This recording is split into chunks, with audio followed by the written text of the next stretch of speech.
Adam Grimes, and welcome back to Module 4, Unit 5 of the Art and Science of Trading. So after the last unit, which I know is kind of a monster, this one's going to be a little bit shorter. It's a very important topic. It's also different in that this is a practical topic. We're going to talk about record keeping, and it doesn't sound exciting, right? But it's something that ultimately will have a big piece in your success. So record keeping, there are basically three things I think you need to do, and we're going to talk about two of these today. We're going to talk about the journal and the P&L sheet. We're going to save the research journal for later. Very soon we'll talk about that. What we're actually going to do in this module is you're going to build a basic P&L sheet if you don't already have one, and then you are going to start journaling. So let's start there. Keeping a journal. Well, if you've been around trading circles, reading, listening to people talk about trading, you'll hear a lot of people say it's very important to keep a journal. And you might even start to kind of wonder, why? What's the big deal? Why do we care about this? Well, the reason is simply if you don't do it, you're not really likely to be successful. Or maybe another way to say it is that most successful traders have some type of journaling system in place. Now, you can do this a lot of different ways. I'm suggesting different formats. There are online journals. You can do it personally. I like pen and paper. You could have a Word document on your computer or just a text document or something like that. You could keep notes on your phone. There are a lot of different ways you could do it. There's also a lot of different things you could put in the journal. And one of the things you probably want to think about is finding that balance. You know, there's a balance between having enough information. The more information you put into it, the harder it is to do, right? The more information you put into it, the more time it takes each day, the harder it is to keep up with. And if you create something here that is a burden, or even worse, something that you're not going to do all the time, you let your journal go for days and days and weeks, and then all of a sudden you write a lot in your journal, that's not really productive. That's not what you want. You want something that you can pretty much every day. And so you got to think about the format, and as you think about how you're by format, I mean, how are you actually going to do it? What's your journal look like and feel like? Consider all of these different advantages. You know, if you're going to write something that's very, very private and personal to you, maybe you want it in some kind of encrypted file. On the other hand, if you're going to write something that you want to share with a lot of people, maybe a text document is the easiest way to do it, or you don't care. If you're really going to share your journal with a lot of people, then my suggestion of pen and paper might not be the best. But you can think of all of these other things. One of the things you might not think so much about is the ability to edit history. And it's very easy. You will be tempted to go back and say, oh, you know, just some little adjustment, some little thing that you would do or see differently. But really what you want with the journal is a record of what you saw and thought and did at the time. So you're not ever going back and recreating something. And to me, it's really that immediacy of the journal. It's having everything right there at the time that you did it, reflecting your thoughts and feelings and emotions and confusion and whatever was going on at the time, that the journal is that crystallized. And then we can go back and look at it from a vantage point in the future. You also might want to think, and one of the reasons that I have chosen to use nice paper, you know, I like paper and I like the sensation of writing on paper. You might just think about how much you like to do it. If there's something that you can do to motivate yourself to do more of the journal, then that's a very good thing. Sections of the journal, well, the journal itself can have several subheadings, and you certainly can have a trading journal, and I think if you have nothing else, you probably want to start here. You probably want to have something that has some brief notes, at least, on individual trades, maybe some thoughts on the process of trading, how your trading is going, kind of big picture, how you're thinking and feeling about that. You also might want to do, and this is significantly different, but you might want to do a self-journal. And what I mean here, this is a document where you do a lot of introspection, thinking about yourself, looking at yourself, and eventually this may go away. It may become less important, but particularly at the beginning, it's probably very, very important, and you might find it is productive to write about a lot of things, to write about your past, to write about your beliefs, to try to crystallize some of those and get some of the things out of your head and on paper where you can deal with them in a different way. And one way to think about this, it's a little bit of a joke, but it's cheap therapy. It's like you're talking to somebody else and reflecting back, but that person is actually yourself, and you're doing it through the journal. So this is an important part of the journal. And then, as I said, the research journal we'll save for later, but it's basically things that you see in the market, and perhaps it's research you're doing, or equally important, ideas that you want to research. So how do you start journaling? Many of you reading this are probably not going to do it, but I will tell you, you just have to do it. It's far better that you start doing it today, even if it's something very, very basic, and build from there. I'd much rather see you do that than wait several days, several weeks, try to get the perfect process in place. It's never going to be perfect. This is something that you just have to kind of force yourself perhaps to do, and it's also something that you're probably not going to see a lot of immediate benefit and results. Nobody journals for 2 or 3 days and says, hey, this fixed all of my problems. This is a big picture thing, and it's part of thinking about your success as a trader, not this week, not next week, but months and months, and then years, and then decades down the road. This is part of how you're going to build that successful career in the market. Let's switch gears just a little bit here and talk about the P&L sheet. So I would say just P&L sheet is just a way of keeping track of how much money we've made or lost, and we can use it. You will use it this week in a theoretical context too, where instead of saying I actually did this trade and I made or lost, you would say if I had done these trades historically, I would have made or lost. So you're going to be doing some manual backtesting with it. I would suggest that Microsoft Excel is for all of the, we can all say some good and bad things about the program, but it's probably a very good choice because it's everywhere. You can share it very easily. You can do some analytics. I also think that it's probably worth your while to take a little bit of time and build one of these out yourself. Now, the idea of completely building your own program, whether you would do that in Python or C or R or something like that, that's probably a little bit of overkill when you can do quite a bit in Microsoft Excel. Also, pencil and paper is a possibility. It's not a great possibility. Living in the world we do, where everything you do in the markets is probably through a computer, and you have a computer right there, it probably doesn't make a lot of sense to be keeping an old-style ledger of your trades, though you certainly can do that if you want, but it's not the best idea. For these reasons here, you can lose it. What the big benefit of the P&L sheet is you're going to be doing analytics, and if that's in pencil and paper, it's a little bit hard to do. So consider something electronic, and I think for most people listening to this, watching this, Microsoft Excel is probably a pretty good choice. So there are two kinds of P&L sheets. You can have a P&L sheet that only reports the P&L and closed positions. This is very good for researching and backtesting. It's what we're going to look at today. It's much simpler. If you have open and closed trades, it gets to be a little bit more difficult. But this is what you really need. If when you're practically trading, if you buy something and it goes up and you sell part, well, you now have a partially closed trade and you still have one open, and there's a lot of little accounting issues you need to think about. For instance, what happens if you buy more? What does that do to your average price? Is it a new trade? There are a lot, it's accounting, but there are a lot of possible answers. You just need to be consistent. You also probably want to do, and you can think ahead to this, you probably want to include some measure of open risk. And whether you're using average true range or some kind of standard deviation measure, just be aware that they don't handle surprises well. And the market does have a lot of surprises, which we're going to see more and more quantitatively.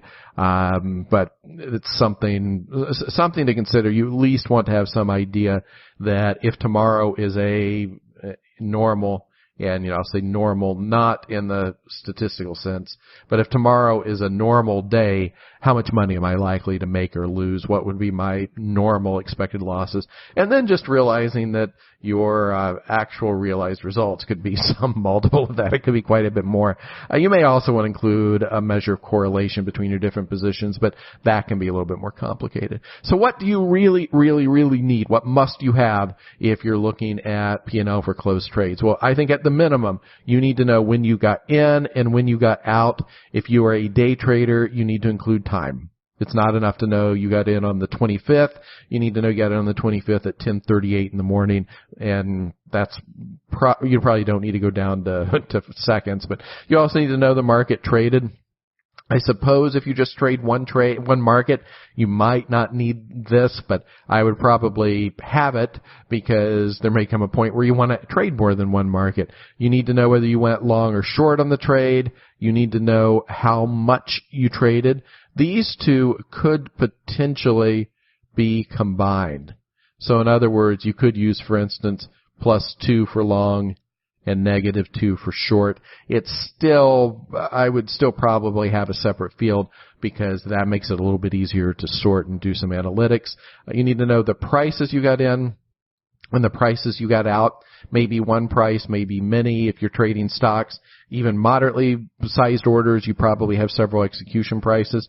Multiplier is important. And it's one you might not think about. If you're just trading stocks in your currency, the multiplier is 1. That's very simple. And in fact, if you're just trading currencies paired against your native currency, the multiplier you don't really need. But if you're doing currency crosses, if you are trading stocks in another part of the world, you need the multiplier for currency conversions. Also, if you're trading options, you need the multiplier because one options contract represents several of the underlying. Futures have a multiplier, so you do need the multiplier. If you don't understand why at this point, that's okay. That's an issue of P&L accounting and math that you're going to understand very soon down the road, but do build the space for it into your sheet. And you may need a multiplier for in and out if you trade currencies. But if you trade currencies, you're probably already aware of that. You are probably getting the idea correctly that accounting for currencies is a little bit more difficult than futures or stocks or even options. Initial stop and target, I think this at least is very important. You need to know when you get into a trade where you were planning to get out if you were wrong. From a behavioral standpoint, that's a very important thing. From an accounting standpoint, it's also important. I'll show you why in a moment. You also may want, I put a question mark here, a trade type field or fields. So many people in their trading programs, they'll do several different kinds of trades. And it's nice to be able to break those out and say, oh, my ABC trade made this, my XYZ trade made this. And you can look at the statistics of these different classes or categories or types of trades and really understand what's going on. Let's just look at accounting for a theoretical trade. So you buy 1,000 shares at $10. If it had gone down, you were going to get out of everything at $9. So that is your initial stop. What actually happened, though, is it went up and you sold everything at $11. So a very simple trade. You bought 1,000 at $10. It went up to 11. You sold everything at 11. So here on a bare minimum is what your accounting should look like. I have the date. I have the market traded. It was stock ABC. Just made that up. You have the multiplier, which in this case we can just leave as 1. Long short, I'm using 1 and -1 for long short. If you use L and S, you'll have to include a formula to convert that because you can't multiply L and S. Number of shares or contracts or whatever, price in, price out. And you can see here, if you want to reconstruct this sheet, it's a pretty simple formula, but there's the formula that you would use in Excel referring to this particular place on the sheet. And I think that's relatively simple to understand. Let's make it only a little bit more complicated and talk about R base. So R stands for risk. The idea here is that we're expressing all of our P&L as a multiple of the initial risk. Example, if we were risking $1,000 on a trade and we won 1,000, we made 1,000, then this is a +1R. If we had lost 800, this is a -0.08R. So everything is simply divided. It's one of the questions people say, how do I keep track of my P&L? Do I put dollars? Do I put the amount the stock moved or the currency moved? Do I put the amount it moved as a percent? Is it a percent gain on my account? All these different ways to account for P&L. And this is a legitimate question that people have. I think this is the best answer. if you can clearly define your risk on the trade, and as a technical trader, you need to be able to. A fundamental trader might not always be able to. I suppose that there could be cases where a technical trader could not, particularly for certain kinds of systematic trades. But if you are a directional technical trader, you need to know where you're wrong. You need to know where you're getting out if the thing moves against you, and that's your initial risk, and then you base everything off of that initial risk. Why do we care about this? Well, first of all, it standardizes everything. And it also, as you increase size, it can remove the psychological, or lessen. I won't say remove. Remove is very optimistic, but it can reduce the impact of changing size. You think of everything in terms of R multiples, and you don't think so much about the underlying dollar amounts. However, to do this, you do need to record that individual stop. And if you have been keeping track of your trades, it is possible that that's a piece you have not been keeping track of that I would encourage you to start keeping track of. How do you calculate the initial risk? Well, you can see, you can come back and freeze this frame or snap this frame or something, but here's the formula, and you can see all we are doing is calculating that initial risk, and I would keep it as a positive number, and then your total initial risk is basically the price movement to your stop times your initial size. And then when you go to calculate your percent R, I'm going to flip back and forth between these two. You can see here, I'm giving you the Excel formula to calculate the initial risk. And here we are now looking at the formula to calculate, which is quite simple, to calculate your P&L, which is simply your total P&L, your dollar P&L divided by the initial risk. Now, if you wish and you have Excel skills, you can cram a lot of this into an individual cell, but just at least to build it out, it's good to think about and see the progression through that. You might also, I kind of like to use a custom number format because I like to see something like this in my sheet. And if you want to do that, if you aren't comfortable with custom number formats in Excel, just Google it. It's rather easy to set up, and this is the formula for a custom number format that I find useful. So there's a little something. You also, your sheet doesn't have to look like this forever. It certainly can evolve. You can combine, you can hide fields, and you can end up with something like this, which is maybe a nicer thing to look at in the morning when you come in and look at your trades than the alternatives. But still, everything happening behind the scenes in a sheet like this is just the stuff you've already seen. Some further considerations. So somewhere down the road, these are things that you want to think about. You don't necessarily need to think about them today, but you probably do, as I said, want to add some type of daily risk measure. You want to be able to handle partial exits, closed trades, partially closed trades. You may want to think about getting some graphs. It's really nice to be able to, for obvious graph is your equity curve, but there's certainly other things that you can graph. It's good to have some type of note or score on each trade, and this can be very simple.